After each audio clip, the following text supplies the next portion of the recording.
বন্ধুরা, একটা কথা তো মানতেই হবে যে যখনই কেউ পূজা অর্চনা শুরু করেন, পূজা পাঠ শুরু করেন, ভক্তিপথে যান, তখনই ভগবান তাদের পরীক্ষা নিতে শুরু করেন।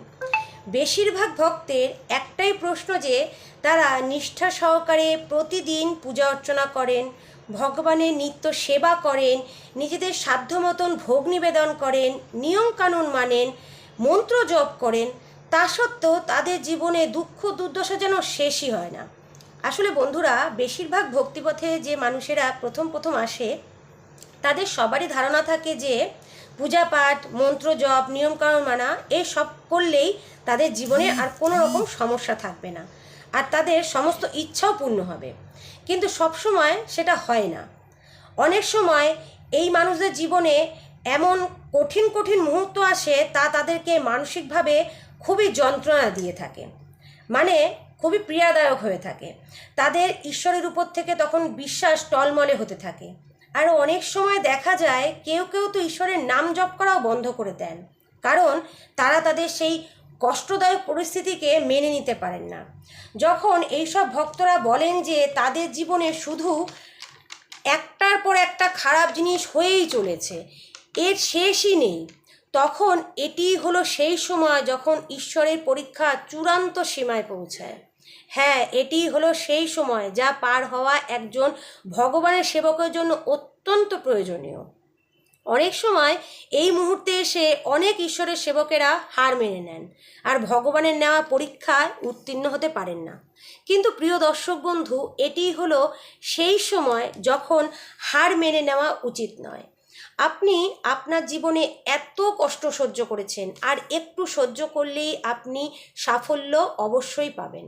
তাই আজকের এই ভিডিওতে কিছু বিশেষ সংকেতের বিষয়ে আলোচনা করব, যা আপনাকে বুঝতে সাহায্য করবে যে ঈশ্বরের নেওয়া পরীক্ষার সীমা কখন তার চূড়ান্ত পর্যায়ে রয়েছে।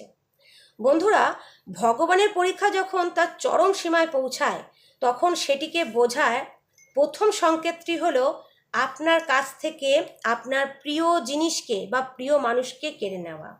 মানে হতে পারে যে আপনার কাছের মানুষ আপনাকে ভুল বুঝে ছেড়ে চলে যেতে পারে, বা আপনার কাছের মানুষের শারীরিক কোনো অসুস্থতা হতে পারে।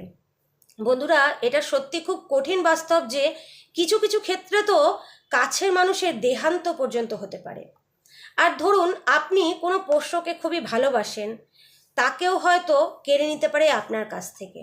বা হতে পারে আপনার কোনো প্রিয় বস্তু, সেটা হতে পারে আপনার গাড়ি, বাড়ি, দোকান ইত্যাদি, যে কোনো কিছু, যে কোনো প্রিয় জিনিস যাই হোক না কেন, সেটা সেটা আপনার কাছ থেকে দূর করে দিতে পারে। দ্বিতীয় সংকেতটি হলো আপনার জীবনে আর্থিক দিক থেকে দুঃখ দুর্দশার মনে হয় যেন পাহাড় নেমে ভেঙে পড়েছে, দুঃখ দুর্দশা যেন লেগেই আছে, এবং সেই সময় আপনার এরকম ভাবনা আসে যে আর কি দুঃখ এই দুনিয়ায় বাকি আছে, নাকি সবই আপনার জীবনেই এসে গেছে। আর আপনার এমনও মনে হয় যে আপনার ভাগ্য সবার থেকে খারাপ, কারণ এই সময় আপনি যে কাজই করবেন তাতে শুধু আপনি ব্যর্থ হবেন। মানে যদি আপনি ব্যবসা করেন তা মন্দা চলবে, আপনি যদি কোথাও কর্মরত থাকেন, চাকরিজীবী হন, তাহলে সেই কাজ বন্ধ হয়ে যেতে পারে, আপনার চাকরি পর্যন্ত চলে যেতে পারে। আপনি যদি শিক্ষার সাথে যুক্ত থাকেন, তাহলে সেখানেও ক্ষতির সম্ভাবনাই বেশি থাকে। মানে সর্বদিক থেকে আপনি হতাশা আর আর্থিক কষ্টই পান। তৃতীয় সংকেতটি হলো আপনার সম্মানহানি হওয়া। মানে হলো আপনি আপনার এতদিন ধরে জীবনে যে মানুষদের কাছ থেকে সম্মান অর্জন করেছেন তা পুরোপুরি হারিয়ে ফেলতে পারেন। যেমন ধরুন, আপনি যখন এই পরিস্থিতির মধ্যে থাকবেন, তখন আপনার আত্মীয় স্বজন, আপনার বন্ধুবান্ধব, আপনার বাইরের যে কোনো মানুষেরা আপনার এই অবস্থা খারাপের কারণে আপনাকে ছোট করে দেখবে, আপনাকে ছোট অনুভবও করাবে, আপনাকে সব কিছুতে যুক্ত করতে চাইবে না, আপনাকে তিরস্কার করবে, দূরে দূরে রাখবে। বন্ধুরা, আমরা সবাই জানি যে যখন অর্থ থাকে তখন আত্মীয় স্বজন বলুন, বন্ধুবান্ধব বলুন, বা বাইরের যে কোনো মানুষই হোক না কেন, সবাই আপনাকে তোয়াজ করে চলে, আপনাকে সম্মান করে। কিন্তু যখনই আপনার আর্থিক অবনতি হয়, তখন কেউই আপনাকে অসম্মান করতেও কিন্তু ছাড়ে না। বন্ধুরা, এই রকম সময় আপনার মনে হয় যে আপনার এই দুনিয়ায় বেঁচে থাকাটাই উচিত না, কিন্তু প্রিয় বন্ধু, আপনি যদি ঈশ্বরে আস্থা রাখেন এবং নিজের ভক্তিতে অবিচল থাকেন, তাহলে বুঝে নিন যে এটি ভগবানের নেওয়া একটি পরীক্ষা। ভগবান যাচাই করছেন যে আপনার ভক্তি ঠুনকো নাকি মজবুত। চতুর্থ সংকেতটি হলো আপনার ভেঙে পড়া। মানে হলো কখনো কখনো আপনার এই রকম মনে হতে পারে যে এমনটা কেন হচ্ছে। আপনার মনের মধ্যে এইরকম ভাবনা আসে যে আমি এত পূজা পাঠ ভক্তি এত কিছু করছি, তারপরেও কেন আমার জীবনে এত কষ্ট। বন্ধুরা, আপনার জীবনের এই পর্যায়ে ভগবানের পরীক্ষা চূড়ান্ত সীমায় পৌঁছায়। আপনি কিছু সময়ের জন্য এত দূর পর্যন্ত ভেবে ফেলেন যে ভগবান বলে বোধহয় কিছুই নেই। আপনি ঈশ্বরের উপর দিয়ে যেন আস্থা হারিয়ে ফেলেন। ভগবানের অস্তিত্ব নিয়ে আপনার মনে প্রশ্ন ওঠে।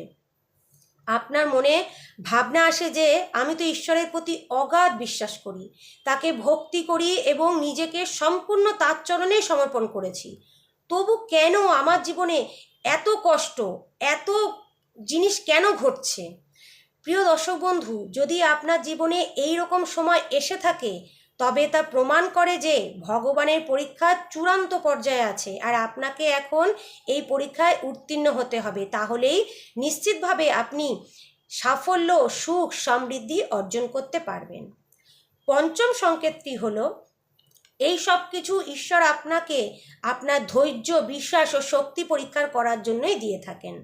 তাই বন্ধু, এই জীবনে কঠিন সময় নিজেকে কখনোই হেরে যেতে দেবেন না, বরং নিজেকে আরও দৃঢ়তার সাথে ভগবানের ভক্তির দিকে এগিয়ে নিয়ে যান।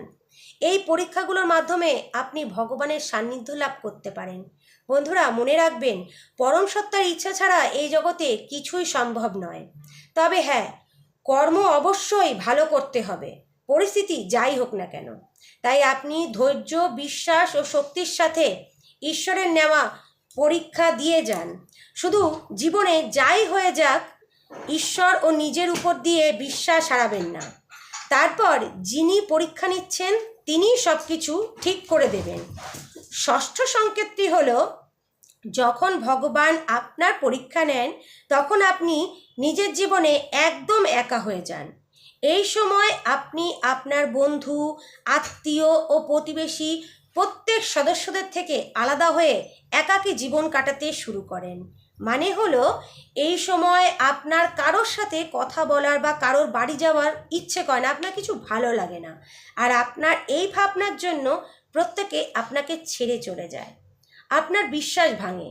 আর এই কারণে আপনি ঈশ্বর ছাড়া অন্য কোনো মানুষের থেকে আর কোনো রকম আশা করেন না। এই পরীক্ষার মাধ্যমে ভগবান চান যে আপনি অন্য কারোর উপর নির্ভরশীল না হয়ে নিজের জীবনের সমস্ত সমস্যাগুলোকে একাই সমাধান করতে শিখুন। তাই প্রিয় বন্ধু, যদি আপনি ভগবানের পরীক্ষার শেষ সীমায় এসে গেছেন, যেখানে আপনার জীবনের দুঃখের সীমা পরিসীমা সব ছাড়িয়ে গেছে, তাহলে বন্ধুরা আর একটু ধৈর্য ধরুন। আপনার কাছ থেকে সেই সুখ শান্তি আর খুব বেশি দূরে নেই। এবার আপনার জীবনের পরীক্ষা শীঘ্রই শেষ হতে চলেছে। এই পরীক্ষার মাধ্যমে আপনি অনেক কিছু পাবেন। যখন আপনার ভাগ্য আপনাকে বড় কিছু দিতে চায়, তখন আপনার ভাগ্য সেই বড় কিছুর জন্য আপনাকে পরীক্ষা নেয় যে আপনি কি তার জন্য উপযুক্ত। তাই প্রিয় বন্ধু, আপনার ক্ষেত্রেও এখন তেমনটাই হচ্ছে। তাই বন্ধুরা, জীবনে যাই হোক না কেন, যতই সমস্যা আসুক না কেন, সর্বদা ঈশ্বর ও নিজের উপরে বিশ্বাস রেখে শুভ কর্ম করে যান। দেখবেন বন্ধুরা, আর কিছুদিনের মধ্যেই আপনি সুখ, শান্তি ও সাফল্য অর্জন করবেন, যা আপনার জন্য নির্ধারিত হয়েছে। আর বন্ধু, এখন যদি আপনি হার মেনে নেন, তাহলে আপনি ভগবানের নেওয়া পরীক্ষায় ব্যর্থ হবেন। যদি আপনি আপনার ভাগ্যের লিখন থেকে বেশি কিছু চান, তাহলে এই পরীক্ষায় সফলতার সাথে উত্তীর্ণ হতে হবে। প্রিয় বন্ধু, এই সময় ভেঙে পড়বেন না, নিজেকে আরও মজবুত রাখুন ও ভগবানের উপরে সম্পূর্ণ আস্থা রাখুন। সমস্ত রকমের নেতিবাচক চিন্তাকে মন থেকে দূর করুন। প্রিয় দর্শক বন্ধু, আশা করি এই ভিডিওটি আপনাদের নতুন কিছু জানতে ও শিখতে সাহায্য করেছে। ভিডিওটি তাদের সাথে ভাগ করে নিন যারা এই পরিস্থিতির মধ্যে আছেন ও বুঝতে পারছেন না যে কী করা উচিত। বন্ধুরা, সবাই ভালো থাকবেন, সুস্থ থাকবেন, সাবধানে থাকবেন। দেখা হচ্ছে আবার পরের ভিডিওতে। ধন্যবাদ।